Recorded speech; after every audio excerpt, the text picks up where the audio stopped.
Magandang araw sa ating lahat mga boxing fans saan mang panig ng mundo. Ang bakbakan o labanan nating tatalakayin ngayon, ito po sa pagitan ni Jason Canoy na ating kababayan kontra Otabek Kulmatov ng Kazakhstan. Fight is scheduled April 5, 2025 gaganapin po sa Brace Arena, Astana, bansang Kazakhstan. Sa bakbakan na ito tayo po ay maghahayag ng sarili nating fight prediction, comparison at analysis. Na kung saan doon pa po lamang sa ating gagawing comparison, detalyado na inyong malalaman kung saan niya ba nagilyamado sa naginhiyado itong magkabilang panig. Inanyahin ko na po kayo na panoorin ang kabuhang video nang sa ganun makakuha kayo ng mga basehan idea sa inyong pipili na sa tingin po ninyo ay may malaking tsansa sa pagkapanalo dito po sa naturang suntukan. Na kung saan mga idol, posibleng papabor o tataliwas kayo sa aking pananaw, prediction sa laban, ngunit ang mahalaga ay ang makapag-desisyon po kayo na kung saan pwede nyo maging basehan ang ating comparison, ang ating prediction at ang buong video na kasama ang fight analysis. Bago naman natin ito simulan para po sa mga boxing fans na bago po lamang napadpad dito sa ating munting channel, inanyahan ko po kayo na sana supportan po yung pamamagitan po ng pag-subscribe, like, and share. At para po sa mga boxing fans na walang sawa na sumuporta, sumubaybay dito sa ating munting channel, taos puso po ako nagpapasalamat sa inyong lahat. Wala po ndong sports PH kung wala rin po kayo mga idol. Kaya naman hindi na natin ito patagalin pa, simulan na natin. Dahil magkaroon tayo ng comparison, so alamin muna natin ang mga background dito sa magkaroon ng banig mula sa kanilang physical na appearance, experience o karanasan sa laban, maging sa kanilang mga taglay-taglay na skills sa mga galawan. At unahin natin sa panig ng taga-Kazakhstan, Otabek Kulmatov. Bilang isang professional boxer, may impresibong kartada si Otabek. 12 wins with 11 wins coming by way of knockout. May isang talo, ngunit wala pa nitalang tabla. Sa kanya nag-isang talo, technical knockout ang kanyang sinapit. May edad 26 anyos at ang height 5 foot and 7 inches. Southpaw stance, knockout ratio 91.67%. Last fight, March 2, 2024, nakasagupa si Raymond Ford. Na kung saan sa kanilang labanan ni Ford, nakataya ang vacant WBA World Featherweight title. Talo si Otabek Kulmatov by 12 rounds technical knockout. Karanasan o experience nitong si Otabek Kulmatov, mga idol. Bago ito pumasok sa professional boxing, siya po ay dating lumalaban sa Olympic o amateur. Katunayan, noong 2016, siya po ay nakasungkit ng bronze medal sa AIBA World Youth Championship. Skills nitong si Otabek Kulmatov, all-around boxer. Pressure for the style, defensive style, counter-punching style, brawler style. At may ibubuga pagdating po sa teknikalan na suntukan. Sa aking obserbasyon sa kanya, mas epektibo siya sa long range, mid range sa suntukan, taglayan, speed, power, timing, at accuracy. Oo. At dito, pagdating sa dipinsa, lagpas average po ang kanyang dipinsa. Lalo na sa mid range at long range sa suntukan, mahusay po ang footwork nito. In and out, side to side, moving around sa kanyang katunggali. Maganda ang depensa ni Otabek Kulmatov. Pero sa durability, yun nga, kagagaling niya sa talo, mga idol. So, ano ang disadvantage dyan? Wala kaya itong inindamphobia? Wala kaya, hindi kaya magbabago ang galaw nito? Bunga ng inactivity at pagkatalo sa huling laban? Yan po, baka siya nawawmali dito sa ating kababayan. Kaya naman, talakayin na rin natin ang sa panig ni Jason Canoy na ating kababayan. Jason Canoy, bilang sa professional boxer, may impresibong kartada. 30 wins with 20 wins coming by way of knockout. May 12 talo, may 2 tabla na rin. Sa kanyang 12 losses, isang beses sa katikim po ng knockout. May edad 34 anyos, height 5 foot and 4 inches, reach 67 inches, orthodox ang stance. Knockout ratio 66.67%. Last fight, December 1, 2024, nakasagupa kapwa Pinoy si Fernando Tagpuno, na kung saan panalo si Canoy by 9th round knockout. Karanasan o eksperyensya nitong si Jason Canoy. Mga idol, magngalan lang tayo ng iilan sa nakalaban nitong si Canoy na kilala. Katulad ni Luis Pantiraniri noong 2018. Diyan siya nakatikim po ng 3rd round knockout. So matagal na. Nakasagupa din dito si Nikolai Potapov.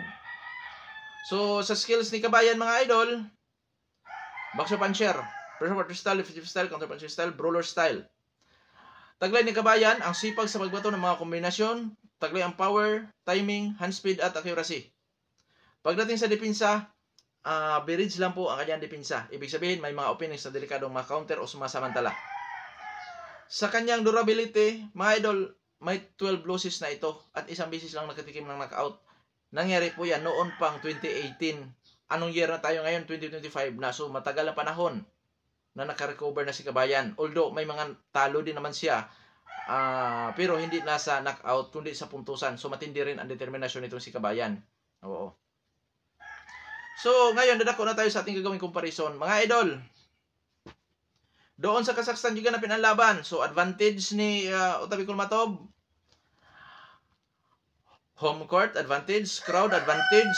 Pag sa decision, pwedeng kung magkaroon lang ng close fight, dikit din sa scorecard, delikado si Kabayan madali sa favoritism, hometown decision, dito sa naturang suntukan. So disadvantage si Kabayan ang pagdayo niya doon, mga idol.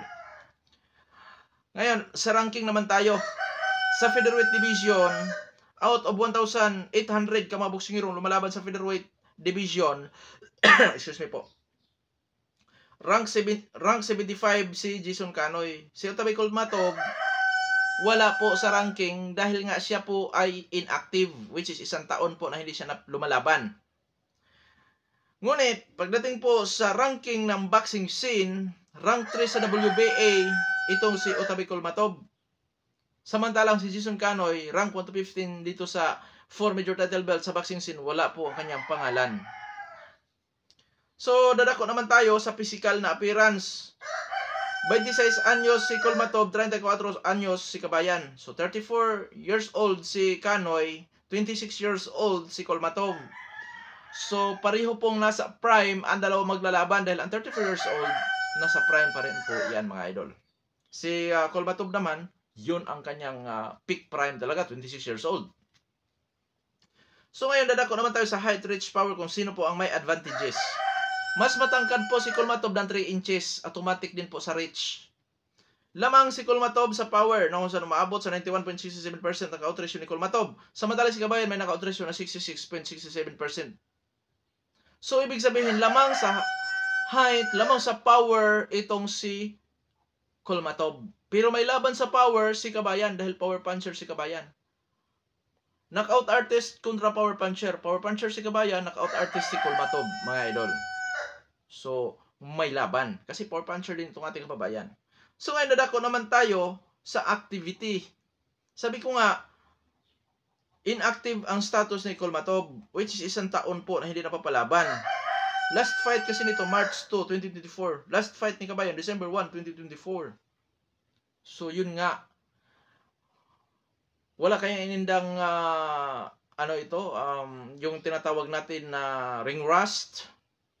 Dahil sa matagal-tagal na hindi napapalaban, ano ba ang magiging epekto sa ring rust doon po sa atleta? Apektado mismo ang galaw, ang power, ang stamina, at lalo na't galing sa pagkatalo ito. Disadvantage, major disadvantage ni Kulmatov po yan. Experience siya. Nag-ugat, background ni Kulmatov ang amateur boxing at dating world title challenger. Si Jason Canoy naman, sa pro fights, which is mayroon siyang 44 total fights sa pro boxing. Nakasagupan niya si Luis Neri, Nicolay Potapov. Yan po ang kanyang mga nakatunggali. So, dito mga idol, lamang si Kulmatov sa karanasan, sa uri ng kinalaban, at syempre, minsan ang nag-world title challenger ito at dating Olympian. So, 55-45 pabor kay Kulmatov. Lamang siya sa karanasan o eksperyensya. 55-45, 5% lang po na diferensya. Bakit? Dahil si Kabayan po ay nag-ugat din sa pro fights. Ngayon sa skills. Boxer puncher kontra all-around boxer. 55-45 pa rin. Lamang si Kulmatov. 55-45, 5% pa rin ang diferensya. Kaunti lang po ang diferensya. Noon saan may laban niya po itong ating kababayan. So ngayon, sinong llamado? Si Kulmatov ang llamado dyan. 55-45 po. Oo. Pero tandaan natin, major na problema, concern natin dito kay Kulmatov, ang kanyang pagkatalo sa huling laban, kung di ba ito, wala ba itong inanamphobia? Hindi ba kaya nagbabago ang galaw nito? Which is hindi pa natin nakikita ang kanyang performance, mga idol. Yun ang problema ngayon dito kay Kulmatov. Kay kung sakali matatamaan ito ni Kabayan at magbago ang galaw, aba, yun na nga. Posibleng magbabago kasi nga baka may inidang phobia ito. Na pag nakatamaan ng mga solido natataranta, nagbabago ang galaw. Dagdagan pa natin inactive ito.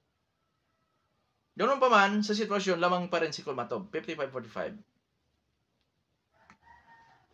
So may laban si Kabayan dito, mga idol. So dito ngayon, ang ating prediction, real talk prediction po tayo. Bakit?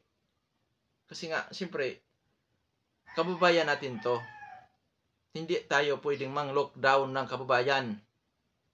O hindi. Real to prediction lang tayo mga idol.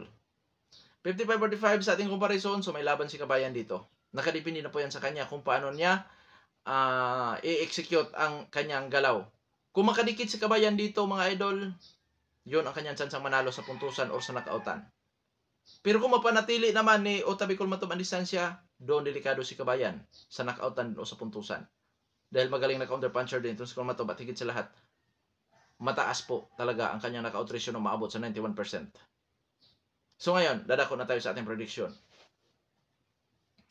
Prediction ko po dyan, Kulmatov, by technical knockout 1-6 or 1-7.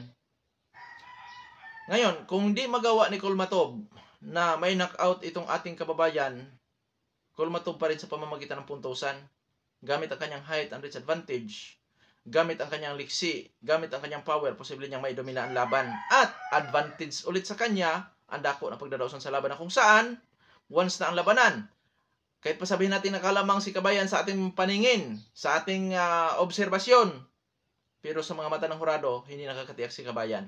Kasi nga delikado si kabayan dyan, baka madali sa favoritism at sa politika, sa boxing. Ganon po kahirap ang magiging dayo ka. Oo. Kaya, yun nga, doon naging dihado si kabayan. Kuya Dong Sports, wala bang chansang manalo si kabayan? Ang sagot dyan, this is boxing, anything can happen. Sinabi ko na kanina, mga idol, once na makadikit si kabayan dito, yun ang kanyang tsansa makapagpatama ng mga solido, yun ang kanyang tsansa na manalo sa laban. Huwag na niyang pakawalan yan. Once na makadikit siya, paulanan na niya ng suntok yan. Pagka nakadikit, mapasok na niya. Malakas din naman si kabayan. Pero yun nga, ang masasabi ko lang, mag-iingatin siya sa counter dahil magaling na counter puncher din itong si Kulmatov. Nga kung saan mga idol, para sa akin, pag nakapasok si kabayan dyan, ano kasi, si Kulmatov, hirap din yan sa close range. Nahihirapan sa close range yan mga idol. May mga opinions yan sa close range. Yun ang ano ni kabayan.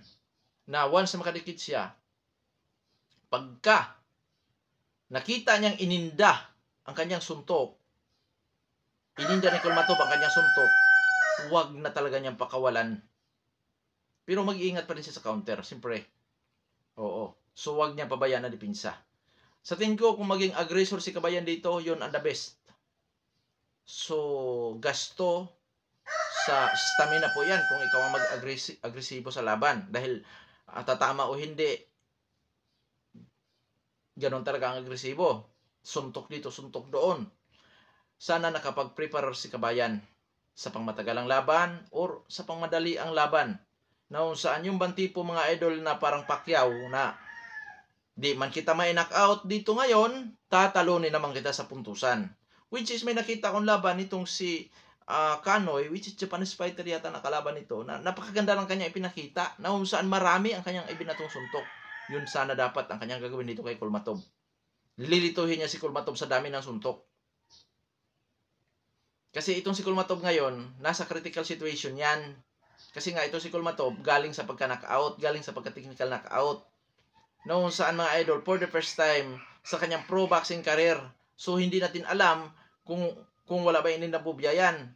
Kasi malimit talaga pagkagaling sa talo mga idol, lalo na for the first time na nangyayari yan sa kanyang buhay bilang isang professional boxer. So yun nga ang dapat samantalahin ni kabayan dyan. Oo, pero mag-iingat din siya dahil malakas nga yan. At bukod pa dyan, malaki, matangkad. Kaya abangan natin kung ano ang magaganap dyan. Na saan mga idol, hindi kataka-taka, hindi kagulat-gulat na mananalo din si kabayan. Kaya nga, 55-45 lang ang ating comparison dito sa labanan na yan. Oo. Full support po tayo sa ating kababayan. Pero sa prediction mga idol, nakakalungkot. Pero yun nga, real talk prediction lang tayo. Kasi para fair naman dito po sa ating channel. Na kung saan wala tayong papanigyan pagdating po sa prediction sa laban. Kaya, abangan natin kung ano ba kaya ang posibleng magaganap sa labanan na yan. Hanggang dito na lamang, ito po Dong Sports PH. God bless po sa ating lahat.